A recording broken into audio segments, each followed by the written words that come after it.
Hey, what's up, everyone? It's Mr. Honia, and today we're going to be talking about some jobs.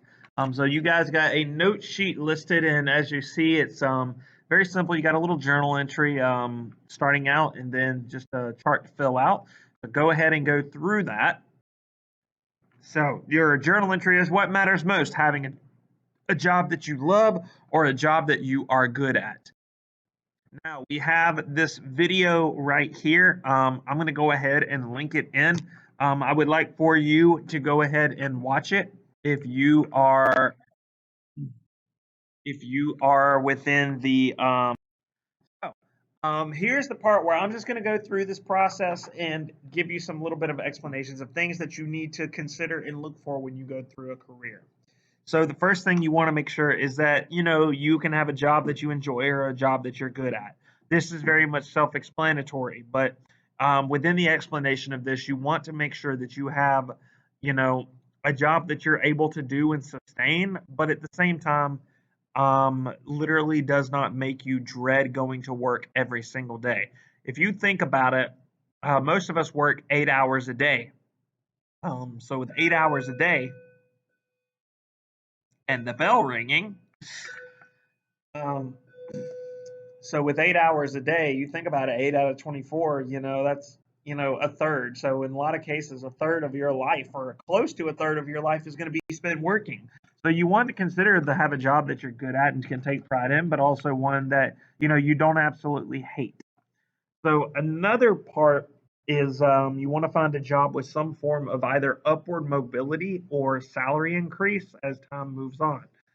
Upward mobility is your ability to advance within a company because obviously, as you master certain skills within the job, you want to be able to move upward and make more money and build a better life for yourself. So the next is professional development and networking, and this is one of the biggest things. I believe there's this old saying that says, "Train people well enough that they could leave, however, treat them well enough to where they will not want to." And that really plays on the aspect of networking and professional development. You want to be able to be at a job that cares about you professionally enough to where they want you to continue to do well, and they want to continue training you to become the best professional that you can through opportunities and networking, conferences, and things of that nature. Typically, no matter what kind of job you go for, there's typically some form of professional network of people that can really contribute to the field that you're in as a whole. So the other thing you want to consider about a career is the path that it's going to take to get there. Many people like the idea of, like I said, becoming a construction worker or working in construction or becoming an engineer. But how many people are willing to take the path to get there? Are they willing to go from the standpoint of like going into construction, being a person that is going to take all the classes and get all the licenses in order to operate heavy machinery? Are they going to attend 4 years of university to get a degree in civil engineering? And things of that nature. Like a lot of people like the idea of doing stuff, but will not necessarily take the process and the path to get there. So that's always very much something to consider. One of the examples that I hear about all the time is a friend of mine. She loves animals, absolutely loves animals, and wanted to become a vet. But once she started having to take all the science classes and started having to realize how much is involved in veterinary medicine, she realized that that was not the ideal choice for her.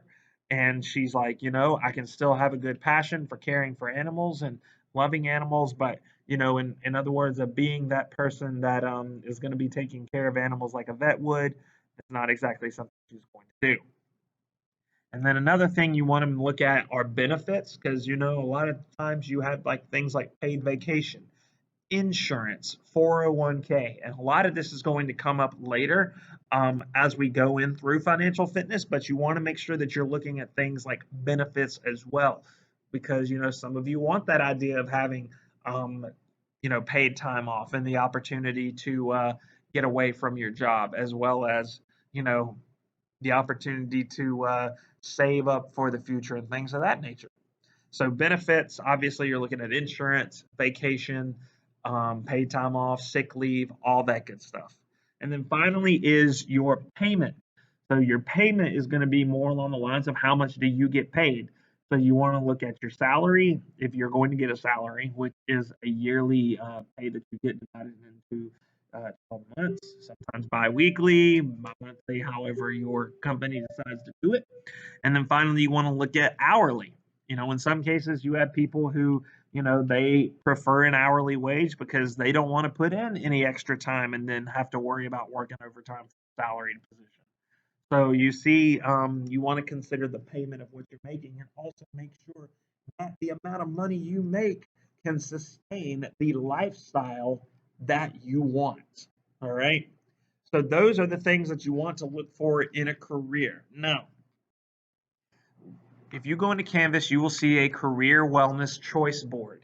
Now, what this board is this goes through the process of different things related to careers, job wellness, and there's like some assignments in there. You only have to pick 2, and you're going to have plenty of time to do it. And I've gone through and created a video kind of explaining the choice board. But what you're going to do is you're going to submit these notes, go ahead and get started on the choice board, and I will see you guys tomorrow.